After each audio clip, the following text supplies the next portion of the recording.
May isang salita na halos lahat ng Pilipino minsan nang binigkas. Ang tabi, tabi po. Pero paano kung ang salitang akala mong pampaligtas ay siya palang maglalagay sa'yo sa kapahamakan? Bata pa lang tayo, tinuruan na tayong magsabi ng tabi-tabi po, lalo na kapag sa baryo tayo lumaki. Posibleng hindi ka tinuruan ng mga lola at lolo mo nun. Sinasabi natin ito kapag dumadaan tayo sa damuhan, sa bundok o sa madilim na daanan. Hindi dahil nakita natin ang engkanto, kundi dahil natutunan nating matakot kahit wala pang nakikita. At kapag natakot ang isip natin, may kapalit yun.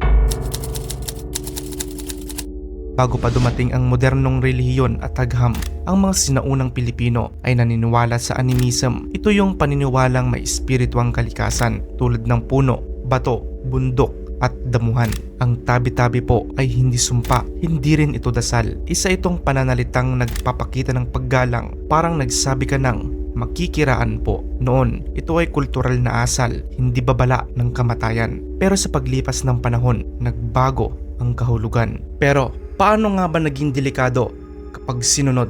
Kapag sinabi mo ang tabi-tabi po, ang isip mo ay naghahanap ng hindi nakikita.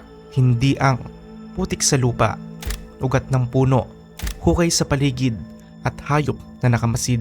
Habang takot ka sa espiritu o engkanto, hindi mo napansin na may matulis pala na bagay o may ugat na pwede mong ikatisod at maaari pang tumama ang ulo mo sa bato. Meron ring mga poisonous plants na kapag dumapo sa balat mo, maaari kang magkaroon ng allergy reaction. At kapag sakaling nangyari yan, kakalat ang kwento na dahil nagambala mo raw ang espiritu o engkanto kaya nangyari yan sa'yo.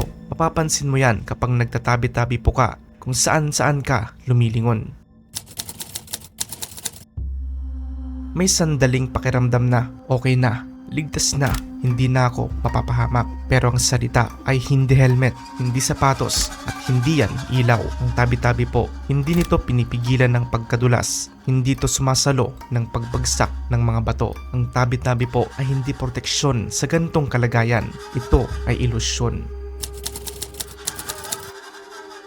Sa halip na mag-ingat ng mabuti, may mga umaasa sa ritual, walang flashlight, walang tamang sapatos, o walang suot na bota, walang pagsusuri sa paligid. Kapag ang paniniwala ang naging safety plan, doon nagsisimula ang peligro.